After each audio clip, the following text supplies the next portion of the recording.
Amen, amen. Merci Seigneur. Si vous vous lassez, vous allez être embêtés dans le ciel. Hein. Ça risque d'être compliqué. Hein. Alléluia. Voilà, avant de laisser toute la place à la parole, je vous fais quelques annonces rapidement. Voilà, alors donc les réunions se poursuivent normalement. Vous savez le programme maintenant. Voilà, mercredi, vendredi, la jeunesse. Alors bon, ça a changé cette fois-là. Ça reprendra à 19 heures là, samedi prochain. Qu'importe, mais ça ne change pas. Hein, voilà. Pensez à vous inscrire au ménage, les frères et les sœurs, vous le savez, on n'y revient pas. Vas-y, continue. Merci. Voilà, dimanche prochain, lors du culte, il y aura un culte un petit peu différent, puisqu'il y aura la participation des enfants du GIB au culte dimanche prochain. Les enfants chanteront. Alléluia. Donc, on leur laissera un moment, c'est eux qui ils chanteront. Voilà, on veut bénir le Seigneur aussi pour ce que le Seigneur fait dans le cœur des tout-petits. Hein. Amen. Donc, on se réjouira de les écouter. Ils se préparent. Il y a des répétitions, etc., etc. Donc, merci Seigneur. Donc, dimanche prochain, ne soyez pas étonnés si vous voyez les enfants au milieu de nous qui participeront au culte. Alléluia. Et puis, même un petit peu plus loin, dans 15 jours, nous aurons aussi un temps de louange spécial Noël au culte du 22 décembre. Ça, c'est dans 15 jours. On aura l'occasion d'en reparler dimanche prochain, mais déjà on le dit. Voilà, merci Seigneur. Et là, je crois que les ados aussi vont intervenir. Voilà, enfin, il y a tout un petit programme. Merci Seigneur. Hein, voilà. J'ai oublié quelque chose? Oui? Oui. Oui. Dimanche prochain, je ne sais pas si les parents ont entendu, dimanche prochain, j'ai oublié, oui, parce que j'ai oublié samedi après-midi déjà. Samedi après-midi, oui, mea culpa. J'ai les monitrices du GIP qui sont là. Vous ne voyez pas, il y a le poteau, mais elles sont en train de me fusiller là. Non, c'est pas vrai, elles sont gentilles, elles sont super sympas. Sauf quand elles sont en colère, c'est tout. Donc samedi, les parents, vous êtes au courant. Il y a toute une après-midi ici pour les enfants, il y a tout un programme qui a été préparé pour eux pour samedi après-midi. Les chaises vont être enlevées ici. Donc vous êtes au courant des horaires, etc., etc. J'y reviens pas. Si vous avez besoin de détails, vous allez voir les deux Catherine qui sont là. Florence, elle est là. Vous allez voir les monitrices. Elles vous diront, elles vous expliqueront. Mais normalement, vous êtes au courant. Et dimanche matin, vous avez raison, les sœurs. Dimanche matin, ça serait bien que les parents des enfants qui chantent, vous ameniez vos enfants un peu plus tôt. Un bon gros quart d'heure avant. Bon, alors on va faire comme avec les jeunes. Demi-heure avant.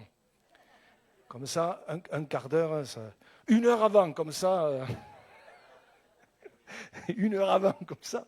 À 9h30, c'est bon, ils seront là. Voilà, non, mais voilà, c'est parce que c'est difficile de faire chanter les enfants s'ils arrivent en retard ou au dernier moment, on les met là, ils arrivent sur l'estrade. Non.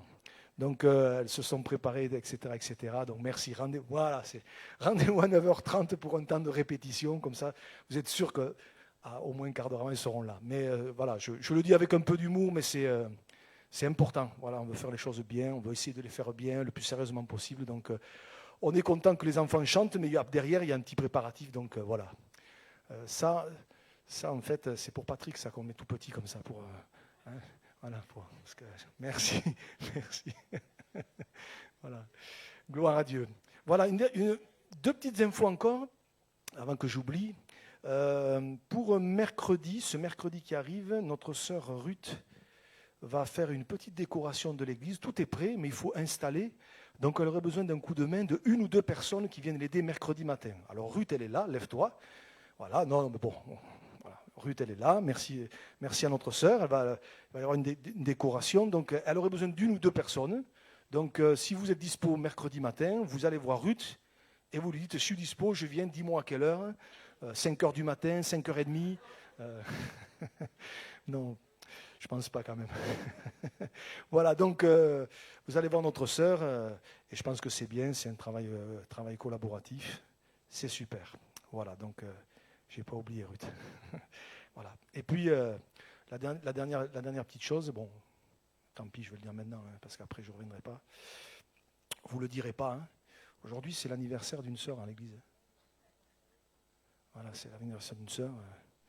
Hein, à la fin, à la sortie, à la fin, après le message, vous irez dire un bon anniversaire à notre sœur Patou. Hein. Elle est derrière, Patou? Ah bah alors je peux parler, alors c'est bien. Voilà. C'est un chiffre rond, c'est pour ça. Donc je ne vous dis pas 90, non, à l'envers. Ouais. Donc vous irez voir notre sœur Patou à la fin. Voilà. Donc c'est son anniversaire aujourd'hui. Que Dieu la bénisse hein, et pose sa main sur notre sœur. Voilà. Hein. Vous allez lui témoigner de votre affection. Voilà. On est content d'avoir aujourd'hui notre frère et notre sœur Myriam et Mathieu. François qui travaille sous l'assemblée de hier. Alors bon, je ne vais pas sortir le jeu de mots de Roger. Le pasteur de hier est là aujourd'hui. De hier est là. Wow.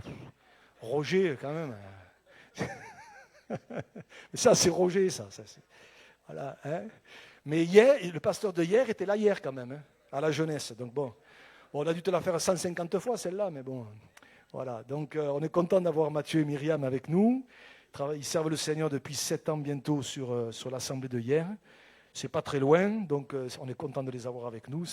Il a partagé déjà la parole hier soir avec les jeunes, et ce matin, il va encore la partager. On est heureux d'avoir Myriam aussi, hein, son épouse. Voilà. Donc que Dieu bénisse toutes les églises d'alentour. Alors bien sûr, notre pays, mais puisqu'on est là, hein, que Dieu bénisse toutes les églises du Var.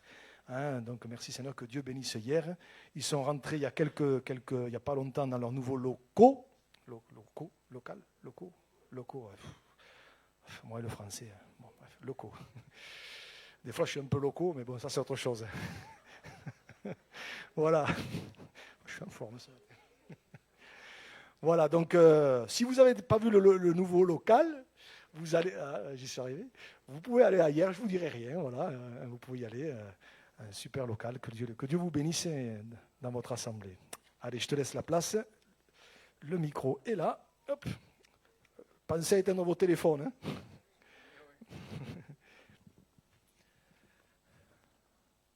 Bonjour à tous. Je suis heureux d'être avec vous ce matin et de pouvoir ouvrir les Écritures. Alors, comme vous pouvez l'entendre, je n'ai pas l'accent qui chante. Je suis originaire de Dunkerque avec mon épouse. On a tout un périple avant d'arriver sur hier. On est entré dans le ministère. J'avais 37 ans. On est parti 3 années à Jérusalem. Et de ces 3 années, ensuite, on a été 3 ans à Cagnes-sur-Mer. Et puis maintenant, nous sommes là depuis 7 ans sur la ville de Hyères. Et on aime le Var. Voilà. C'est difficile de remonter après. Hein. Mais bon, on a la famille et on a toute notre attache là-haut. On est content aussi d'aller pour la période de Noël, revoir tous nos bien-aimés, la famille. Mais l'Église, c'est quand même quelque chose d'extraordinaire. On a tous un peu nos façons d'une liturgie, notre façon de faire le culte, mais on sent toujours la présence de Dieu qui est là. Amen. C'est beau l'unité. Moi, j'ai vraiment aimé ce temps de louange avec vous, frères et sœurs, pour adorer notre Dieu. Il est bon d'être dans sa présence et j'ai vraiment à cœur ce matin de prendre un passage dans les Écritures. Et bien, on fera deux lectures sur ce que Paul va révéler sur la personne de Christ. On est dans la période de Noël et pour moi, cette période, c'est l'incarnation de Christ. Dieu s'est fait homme. Cherchons pas à mettre une date exacte, on sait que Jésus est venu. La date la plus importante, c'est quand Christ est mort à la croix du Calvaire, parce qu'il a triomphé sur le péché, il est ressuscité. Cette Pâque, c'est la Pentecôte, c'est le baptême du Saint-Esprit. Ça a été quelque chose de merveilleux qui a été vécu. Mais la date de la naissance de Jésus, on ne sait pas, on ne peut pas, mais on sait une chose, c'est qu'il est venu. Amen. Et j'aimerais voir ensemble ce matin avec vous toute cette portée de l'incarnation de Christ et ce qu'elle est pour nous. Et je peux vous dire, quoi qu'on passe comme épreuve, comme événement tragique dans nos vies. On peut être persécuté, on peut vivre des moments d'injustice. Il y a une chose que nous ne devons jamais oublier, c'est que nos yeux soient portés sur Christ. Et Paul le dira, je ne veux que Christ crucifié, ressuscité. Alléluia, c'est tout l'image, c'est notre espérance dans la vie éternelle qui va nous faire passer au-delà de tout ce que nous pouvons vivre. Amen. On prie ensemble et puis, alléluia. Seigneur, merci pour ta présence au milieu de nous ce matin. Et Seigneur, je m'approche avec humilité, Seigneur, encore devant ton Église, Seigneur, devant cette assemblée, Seigneur Jésus. Et Seigneur, je veux vraiment être ce matin l'outil entre tes mains pour bénir tes bien-aimés.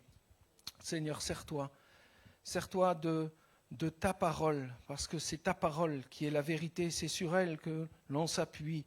Seigneur, qu'il y ait une visitation de ton esprit, parce que c'est l'esprit qui vivifie. Seigneur, nous avons besoin, Seigneur, d'être encouragés. Seigneur, dans les événements que nous vivons aujourd'hui, Seigneur, il y a peut-être toute une inquiétude, mais comme cela nous l'a été rappelé ce matin, nous aspirons à ton retour. Jésus revient bientôt et nous voulons être prêts. Seigneur, il y a une certitude, tu es venu sur cette terre. Seigneur, tu as donné ta vie au calvaire, tu es ressuscité, tu es parti dans la gloire. Dieu t'a glorifié, tu as repris ce que tu avais laissé, Seigneur, et nous avons, Seigneur, cette assurance que tu vas venir nous rechercher. Seigneur Jésus, toute la parole s'est accomplie. Nous attendons maintenant de voir ton retour et nous voulons nous tenir prêts, Seigneur. Viens, au nom de Jésus-Christ, notre Dieu. Sois loué, sois béni. Amen. Amen. On prend cette lecture, Philippiens chapitre 2.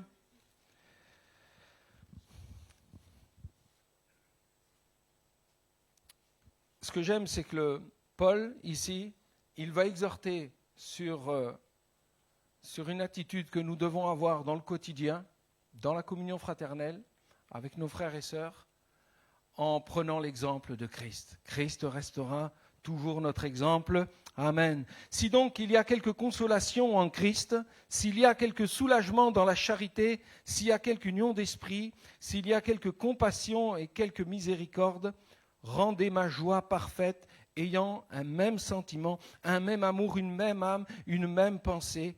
Ne faites rien par esprit de parti ou par vaine gloire, mais que l'humilité vous fasse regarder les autres comme étant au-dessus de vous-même. Que chacun de vous, au lieu de considérer ses propres intérêts, considère aussi ceux des autres.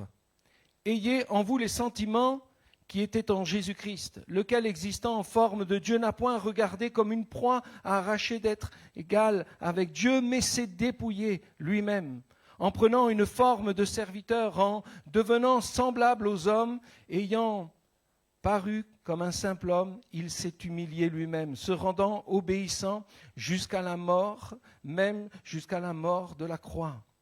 C'est pourquoi aussi Dieu l'a souverainement élevé et lui a donné le nom qui est au-dessus de tout nom, afin qu'au nom de Jésus, tout genou fléchisse dans les cieux, sur la terre et sous la terre, et que toute langue confesse que Jésus-Christ est Seigneur, à la gloire de Dieu le Père. Amen. Je prends une autre lecture aussi dans l'épître de Paul, 2 Corinthiens, chapitre 8, verset 9. « Car vous connaissez la grâce de notre Seigneur Jésus-Christ, qui pour nous s'est fait pauvre, de riche qu'il était, afin que par sa pauvreté vous fussiez enrichis. Amen, amen. » Ce verset que nous venons de prendre dans l'épître aux Corinthiens, Paul ici s'adresse à cette église de Corinthe pour les encourager à participer à une collecte administrative pour le bien de l'église de Jérusalem. À cette époque-là, l'église de Jérusalem passait par des moments de trouble, des moments de difficulté. C'est cette église qui avait envoyé des missionnaires. Il y avait quelque chose qui s'était répandu, le message de l'évangile s'était répandu. Mais Jérusalem restait un lieu de tourmente avec le conflit avec les Romains. Il se passait beaucoup de choses et les chrétiens étaient persécutés. Et pour certains, ils connaissaient des temps de pauvreté. Mais Paul encourage ici cette église dans une collecte. Et les Macédoniens ont motivé les Corinthiens à cette générosité, cet amour à l'égard de l'église de Jérusalem. Et Paul arrive dans ce passage des Corinthiens à son point culminant de son argumentation, et il amène ici à centrer nos regards et à centrer les regards du lecteur sur quelque chose d'important. La grâce abondante de notre Seigneur Jésus. Il y a quelque chose qui va bien au-delà d'une instruction morale, d'une éthique de vie pour le chrétien. Nous pouvons faire des œuvres caritatives, c'est merveilleux, mais ces œuvres, elles doivent être inspirées de la personne de Christ. Amen. La grâce abondante de notre Seigneur Jésus.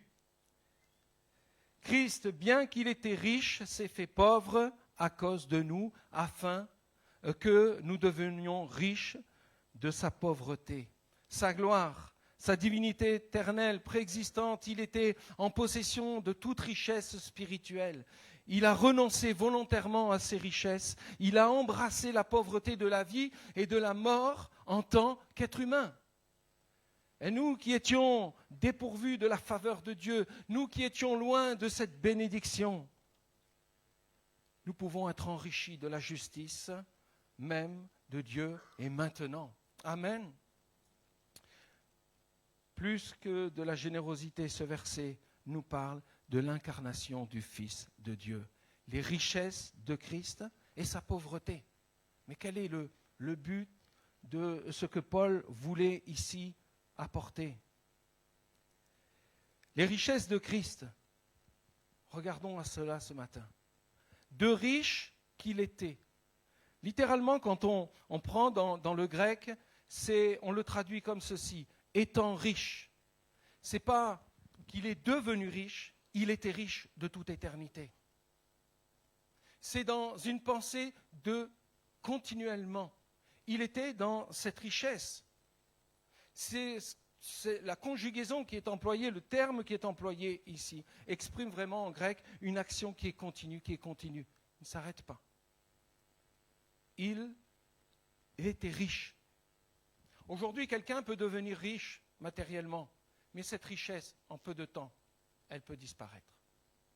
Vous savez, les gens qui bâtissent des empires, mais le jour au lendemain, ils peuvent tout perdre. Notre Dieu est riche. Amen. Pas d'une richesse comme les hommes peuvent l'imaginer et le voir, mais riche d'amour, de bonté, sa gloire qui resplendit, sa sainteté. Ah, nous allons contempler, mes bien-aimés, tout cela bientôt. Riche qu'il était, il s'est fait pauvre. Et Paul utilise ici une forme de conjugaison qui signifie que sa pauvreté a eu un commencement, et c'est au moment de son incarnation. Il était riche de toute éternité, il existait de toute éternité, et cela, bien sûr, nous fait penser à ce que nous avons lu, lequel, existant en forme de Dieu, n'a point regardé comme une proie à arracher d'être égal avec Dieu, mais il s'est dépouillé lui-même, en prenant une forme de serviteur, en devenant semblable aux hommes.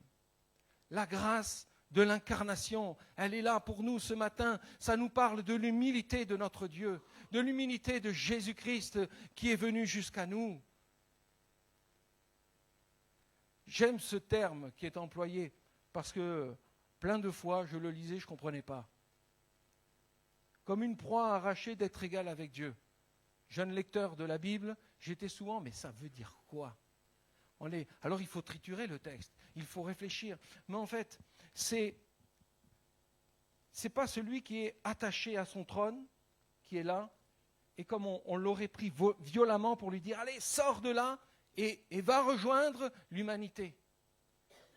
Il s'est lui-même abandonné.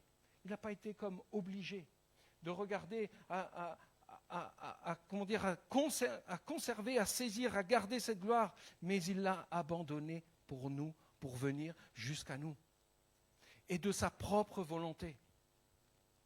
Je ne sais pas si ça vous est déjà arrivé de rester ferme, attaché à quelque chose. Là. Vous n'avez pas envie qu'on vous enlève. Moi, je me rappelle avoir fait une descente en canyoning là, avec les enfants. Il y avait Myriam qui m'emmène des fois dans des trucs. Qu'est-ce que j'ai été faire là-bas? Partant c'est où l'endroit là où on est parti là? C'est pour faire la descente. Le rafting, c'est ça? Ouais, au Rabiot, là, à côté de Châteauroux-les-Alpes. Et là, l'eau, elle était gelée. Je monte dans le canoë assis sur le rebord là, et j'ai tout de suite bien écouté les consignes. Il faut coincer les pieds là et là, parce que moi, je n'avais pas envie de plonger dans l'eau. Et je m'attachais à cette corde, j'étais là avec mon pagaie, puis je suivais les instructions du guide. Et à plusieurs reprises, la dame, elle a essayé de me faire basculer de l'autre côté, de me balancer dans l'eau. Mais j'ai résisté. Je peux vous assurer que la corde, je l'ai bien tenue, jusqu'au bout. Et c'est de mon plein gré qu'après je suis allé dans l'eau. Mais je peux vous assurer que je me suis agrippé. Pour revenir à cette réalité qui est spirituelle, c'est notre Dieu, notre Seigneur, Jésus-Christ. Il était assis sur ce trône de gloire et volontairement il s'est levé pour venir jusqu'à nous. Par amour pour nous. Au commencement était la parole et la parole était avec Dieu et la parole était Dieu. Christ était de toute éternité avant qu'il ait un commencement. Christ existait comme Dieu, dans la richesse de la pleine égalité avec Dieu le Père et avec Dieu le Saint-Esprit. De cette Trinité, il y a un, mais ils étaient trois, un avec cette unité, une égalité, une soumission l'un à l'autre. Et il y a dans cette belle image de cette Trinité, celui qui s'est levé, c'est Christ, pour aller se rendre obéissant à la volonté du Père. Il a été accompagné dans son œuvre par le Saint-Esprit. Et il y avait ce travail ensemble qui était là pour venir sauver l'humanité du péché. Il est notre Christ et l'image du Dieu invisible. Dira Colossiens chapitre 1er verset 15. L'éclat de sa gloire et la représentation de sa nature. Mes amis, les disciples ont contemplé Christ. Mais c'était Dieu qui contemplait. Dieu s'est fait homme. Il est riche en tant que possesseur de tous les attributs divins. Toute la plénitude de la divinité habite en lui, comme le Père ou le Saint-Esprit. Il est le créateur de toutes choses. Il est celui qui est glorieux. Ésaïe a contemplé sa gloire. Quand on voit en Ésaïe, on peut prendre ce passage. Ésaïe chapitre 6. L'année de la mort du roi Osias, je vis le Seigneur assis sur un trône très élevé, et les pans de sa robe remplissaient le temple. Les séraphins se tenaient au-dessus de lui. Ils avaient chacun 6 ailes, 2 dont ils se couvraient la face, 2 dont ils se couvraient les pieds, et 2 dont ils se servaient pour voler. Ils criaient l'un à l'autre et disant « Saint, Saint, Saint est l'Éternel des armées, toute la terre est pleine de sa gloire. Amen. » Ésaïe a contemplé Christ dans sa gloire. Avant même l'incarnation, il a pu le voir tel qu'il était dans l'éternité. Cette gloire qu'il a abandonnée et imaginez que les anges, pour le contempler, étaient obligés de se voiler pour regarder la gloire de Christ. Mais quand Christ s'est incarné, ils l'ont vu. Comment? Celui qu'on ne pouvait pas regarder tellement que la sainteté, elle est là. Ils ont été dans la capacité de le regarder dans la nature humaine. Dieu s'est humilié à un point que vous ne pouvez pas imaginer. L'humiliation de notre Dieu, tout cela pour venir nous sauver. Et quand on voit Daniel a aussi contemplé la gloire de Christ, il essaiera d'expliquer ce qu'il a vu, mais cet homme était là et il a été comme projeté vers le sol tellement que la gloire était resplendissante. Et Ézéchiel, c'est pareil aussi. Il a eu cette vision aussi de la gloire de Christ. Et moi, ce qui m'émerveille, c'est qu'ils ont tous cette pensée qui est là, cette même description comme un feu. Christ, dans sa gloire, avait les cheveux semblables à de la laine. Il y a toutes ces images qui sont là. Et déjà là, il y a une projection de l'agneau de Dieu immolé. Voici l'agneau de Dieu. Et dans la gloire de Dieu, on arrive là à contempler dans la gloire Christ, dans sa gloire, on arrive à le contempler dans la personne de Jésus, déjà à ce moment-là. Au-delà de la richesse de son être divin, de la plénitude de Dieu qui habite en lui, il veut nous la partager afin que nous soyons un avec lui. Et je pense que ce matin, ce que nous devons regarder dans ce que Christ a quitté pour nous, dans ce qu'il a délaissé pour nous, pour venir nous chercher, c'est pour nous amener à ce que nous soyons unis avec lui et que nous puissions aussi être au bénéfice et de pouvoir contempler aussi cette gloire et d'être avec lui pour l'éternité. Mon frère, ma sœur, regarde à cette espérance merveilleuse ce matin. Tu en as besoin dans tes épreuves, dans ce que tu es en train de vivre, dans ton découragement. Le Seigneur veut te parler. Regarde à cette espérance merveilleuse qui t'attend. Il ne t'abandonnera pas maintenant. Il ne te délaissera pas maintenant. Parce qu'il t'aime, il veut venir ce matin t'encourager, porter ton regard vers la gloire du Seigneur Jésus. Christ est dans la gloire, alléluia. Et il vient bientôt nous chercher. Il n'y a jamais eu quelqu'un de riche comme Christ l'était. Et pourtant, bien qu'il était riche, il s'est fait pauvre. La pauvreté de Christ. Passons des richesses du Fils pour contempler la gloire de l'incarnation, la beauté incomparable de la grâce de l'Évangile, la pauvreté du dépouillement. Philippiens chapitre 2 verset 6, lequel existant en forme de Dieu n'a point regardé comme une proie à arracher d'être égal avec Dieu, mais il s'est dépouillé lui-même. Ça signifie quoi ça ? Se dépouiller, c'est se vider, se priver de force, comme réduit à néant. Sa gloire, son autorité, les louanges des êtres célestes. Christ avait l'habitude, dans sa gloire, d'être adoré, d'être loué. Tout le monde était à son service. Il était là, assis sur ce trône resplendissant. Et en s'incarnant dans l'homme, quelque part, il s'est annulé, anéanti lui-même, s'incarnant dans l'homme en restant possesseur de tous les attributs divins. Et c'est là tout le mystère de l'incarnation. Dieu, Christ était 100% Dieu et 100% homme. Ce n'était pas une moitié d'eux, il était 100% Dieu et 100% homme. Toute la plénitude de la divinité habitait corporellement en lui. Pour donner une image toute simple, le patron, il est venu avec ses ouvriers. C'est une image toute simple. Il a quitté son beau blazer, son beau costume de patron d'entreprise pour revêtir le vêtement bleu Bugatti, pour se mettre les mains dans la graisse et pour se mettre au contact de l'ouvrier qui est dans les labeurs. Et il a sué avec nous. Il a transpiré avec nous. Il a été au contact de tous nos besoins. Dieu s'est fait homme. Imaginez celui qui a créé les cieux et la terre. Celui qui était au-dessus, celui qui existait de toute éternité. Il est venu jusqu'à nous.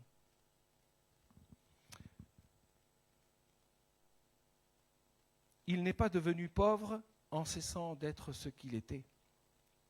Il est Dieu. Christ, cette divinité, elle est là. Et il s'est fait pauvre en devenant ce qu'il n'était pas, homme. Il s'est fait homme. Il était sans péché. Il fallait que Christ soit Dieu, soit homme, qu'il soit sans péché, parce que sinon son sacrifice n'aurait aucune valeur. Il n'aurait pas pu nous justifier à la croix du Calvaire. Le meilleur des hommes sur cette terre aurait pu donner sa vie à la croix pour nous, mais cela n'aurait pas été notre justice. Parce qu'il fallait que la colère de Dieu, elle tombe. Il fallait que justice soit rendue. Et c'est Christ qui a porté cette justice en mourant pour nous à la croix du Calvaire. Alors quelle était donc sa pauvreté ? Il était riche en tant que créateur incréé, mais pauvre dans la mesure où il est créé. Noël, ça parle quand même de cet enfant qui est né dans une crèche. Il n'est pas né dans un royaume pavé d'or. Jésus est venu au monde dans une crèche. On voit que dans cette incarnation, il y a comme cette humilité qui va aller jusqu'au plus bas, pour aller rejoindre celui qui était au plus bas dans la misère. Selon la nature humaine, venant dans le sein d'une mère, le Créateur de l'homme fait homme. Le Créateur des cieux et de la terre est venu dans une étable, couché dans une mangeoire. Mais ce Seigneur, ce Dieu fait homme dans la personne de Jésus-Christ, il a été capable d'arrêter des tempêtes par une simple parole d'autorité qu'il avait. Mais pourtant, il était fatigué à la fin de la journée parce qu'il marchait, il se déplaçait, il a eu faim, il a connu tous nos besoins. Être la vérité, et pourtant il a été calomnié. Il était capable de guérir les malades d'un simple toucher, et pourtant il a eu le dos déchiré par le fléau des coups de fouet qu'il a reçus et de la croix, de l'ignominie de la croix qu'il a endurée. La majesté céleste est levée sur le bois du calvaire au regard de tous. Et souvent, on oublie à quel point cette humiliation de la croix est terrible. Christ était nu sur la croix du calvaire, aux yeux de tous les hommes, aux yeux de tous les êtres célestes. Voyez l'humilité de notre Dieu jusqu'à où il a été. Christ, par amour pour le Père, s'est dit, voici, j'irai. Il a été par amour pour le Père, pour sauver l'humanité. Il a pris sur lui toute la colère de Dieu. Et c'est le plus grand paroxysme. Dieu le Père qui avait dit, voici mon Fils bien-aimé en qui je mets toute mon affection. Sur la croix du Calvaire, quand Christ a porté nos péchés, c'est toute la colère de Dieu qui a été déversée sur lui. Il est le substitut, il est celui qui a pris notre place. Cette condamnation, elle était pour nous. Mais par amour, Christ a enduré, il a porté notre condamnation. Moi, je suis toujours bouleversé quand je parle et je prêche de l'œuvre de la croix. Il a pris notre place. Christ reçoit toute la louange et l'adoration. Parce que si nous pouvons entrer dans tout ce plan céleste qui est là, dans cette espérance de la vie éternelle, c'est parce que Dieu est venu nous sauver dans la personne de Jésus. Regarde à cela ce matin, c'est dans l'œuvre de la croix que nous contemplons la pauvreté. Jésus, quand il était sur cette terre, il s'est mis à la portée et il s'est dit, je suis le bon berger. Il est le bon berger, mais il est aussi l'agneau immolé. Le bon berger, imaginez pas que c'était le job super fun et tendance. À l'époque, le berger, c'était souvent le moins que rien qui allait s'occuper du troupeau. C'était celui qui était un peu délaissé, rejeté du peuple. Allez, va dans la montagne avec ton troupeau.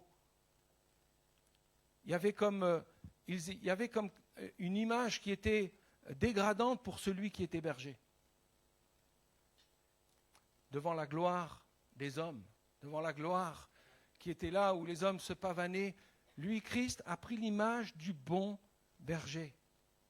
Du bon berger qui donne sa vie pour ses brebis. Et nous sommes de ces brebis ce matin. Amen. Il y a une brebis qui a dû être immolée, sacrifiée, pour que nous puissions être sauvés. Ce bon berger a été aussi le sacrifice pour nous sauver. Alléluia. Il n'y a jamais eu de quelqu'un de riche comme le Fils de Dieu, mais il n'y a jamais eu quelqu'un de pauvre comme le Fils de Dieu. Mais pourquoi ? Mais pourquoi a-t-il fait cela ? Afin que par sa pauvreté, vous fussiez enrichis. Amen. Il a fait cela pour nous. Et c'est notre péché qu'il a porté. C'est notre pauvreté spirituelle qui a fait qu'il a dû mourir. Et il a dû abandonner toutes ses richesses et qu'il a dû mourir pour nous. La colère qu'il a subie du Père et la colère que nous devions subir. Mais nous sommes riches, non des trésors passagers de la terre. Nous sommes riches de toutes les bénédictions spirituelles qui sont dans les lieux célestes. Amen. Amen. Christ est reparti dans la gloire pour nous communiquer les richesses du ciel par le Saint-Esprit. Le Saint-Esprit a été envoyé. Quand Christ a été glorifié, le Saint-Esprit, le Fils, a envoyé le Saint-Esprit pour que nous ayons les arts de ce qui nous attend dans l'éternité. Amen. Le Consolateur, il est là ce matin. Le Saint-Esprit veut parler à ton cœur, veut t'encourager, te bénir. Le Seigneur veut te guérir ce matin. Il y a peut-être pour toi un fardeau dégradant sur ta vie et le Seigneur veut l'ôter, veut l'enlever dans son amour, dans sa bonté. Il veut intervenir sur ta vie parce que toutes les richesses du ciel nous sont communiquées ce matin par le Saint-Esprit. Alléluia. Nous sommes riches ce matin parce que celui qui était riche s'est appauvri afin que dans sa pauvreté nous soyons enrichis. On est beaucoup à regarder à toutes ces richesses de ce monde, très attachés au matérialisme. Et je m'inclus dedans, mes bien-aimés. Aujourd'hui, tout ce qui est objet de distraction, vêtements, tous nos produits qui sont là, sont fabriqués par des gens où on persécute, dans des pays où on persécute les chrétiens. Nos frères et sœurs sont persécutés. Nous, on est dans notre confort et on ignore tout ce qu'ils peuvent vivre parfois. Je ne dis pas ça pour mettre une chape ou un fardeau sur nos cœurs. Mais il y a des frères et sœurs qui passent par des temps de persécution. Et vous croyez que c'est vous qu'ils envient ce matin ? Vous croyez que c'est nous qu'ils vont envier ce matin ? Mais mes amis, leur regard est porté vers l'éternité. C'est vers Christ. Quand je passais les nouvelles de l'AEP à l'église, juste une photo d'un homme qui a été à une réunion, qui s'est fait attraper par des persécuteurs, ceux qui agissent contre l'église, d'un dos qui était lacéré, labouré de coups de bâton qu'il avait reçus, parce qu'il avait été à la réunion de prière. Et les gens étaient choqués dans l'auditoire. Mais des fois, on est comme déconnecté un peu de ce qui est vécu dans l'église persécutée, sur des champs missionnaires. On a bien souvent nos regards fixés parce que on est devenu, en fait, notre génération de française, là, on est tellement centré sur nous-mêmes, égoïste. Et je m'inclus dedans. On a besoin, ce matin, d'être touché par l'humilité de Christ. Que nous puissions regarder les autres comme étant au-dessus de nous-mêmes, c'est-à-dire de mettre une importance les uns les autres. Et il faut que dans la communion fraternelle ce matin, nous puissions nous soutenir les uns les autres, nous encourager, prier les uns pour les autres, que au milieu de nos épreuves, au milieu de nos difficultés, nous soyons soudés, unis. Il faut l'unité dans l'Église afin que le Saint-Esprit puisse agir, nous fortifier les uns les autres. Nous avons besoin de nous tenir dans ces réunions de prière aussi. Je ne sais pas quel est le jour de vos temps de rassemblement, mais la réunion de prière, c'est important. Nous ne devons pas délaisser ces moments. C'est là où il y a tout le boulot qui doit être fait. Parce que des temps difficiles sont à venir. Si nous aspirons au retour de Jésus, il y a des temps difficiles qui vont nous attendre. Et l'Église va être forte, l'Église va être solide, parce qu'elle aura son regard porté vers le roi d'humilité, vers celui qui est souverainement élevé, Christ, qui est notre espérance pour la vie éternelle. Et de là, tous nos problèmes, non pas qu'ils vont être oubliés, mais nous allons avoir un regard porté bien plus loin. Portons nos regards vers cette éternité qui est là. Dans ces temps de Noël, rappelons-nous que Christ est venu jusqu'à nous. Alléluia. Dans cette phrase, me voici. J'irai. Non pas parce que je suis obligé, dira Jésus, pas parce qu'il était obligé, mais c'est parce qu'il était animé du même amour que le Père. J'irai. Moi, jamais je donnerai mon fils pour sauver la vie de quelqu'un. Parce que je suis trop attaché. Ces sentiments humains, vous savez, sont là. Mais imaginez, Dieu a donné son Fils pour nous. Il n'a pas donné ce qui était inutile dans sa vie. Il a donné ce qui était cher, ce qui était important, ce qui avait de la valeur. Cette Trinité, elle est le Père, le Fils, le Saint-Esprit. Ils étaient continuellement ensemble. Voyez un peu la déchirure qui a dû y avoir. Il y a comme une brise, quelque chose qui s'est brisé dans l'éternité pour qu'il vienne jusqu'à nous. Le plan de Dieu nous dépasse. Et je crois que nous passerons l'éternité à contempler notre Christ, notre Sauveur, notre Jésus. Combien nous dirons que nous l'aimons. Inclinons nos fronts ce matin et rendons grâce à notre Dieu.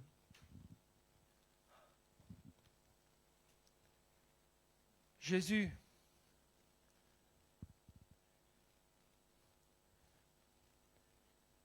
Seigneur, nous croyons que ces temps de méditation sur ta parole, ce n'est pas des séances de coaching ou de motivation, Seigneur Jésus.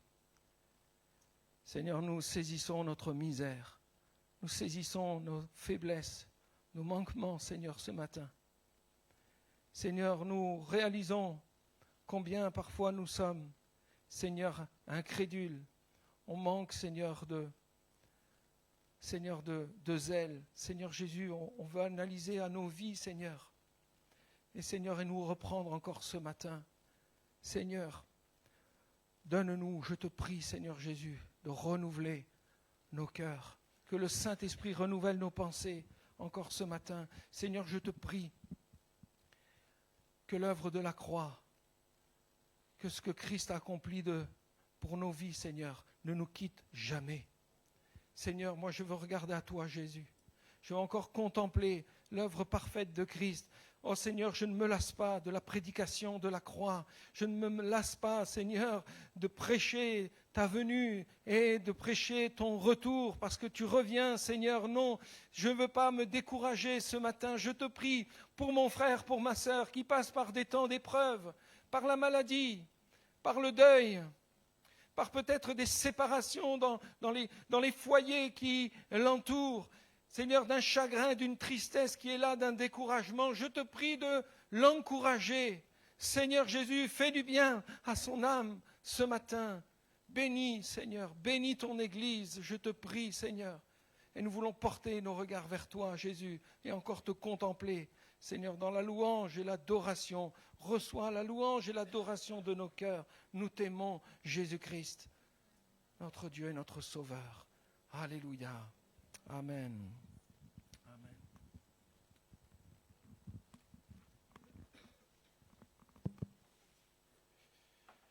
Amen. Est-ce qu'on pourrait peut-être finir ces moments, tu viens peut-être juste reprendre le refrain du chant qu'on a pris en dernier.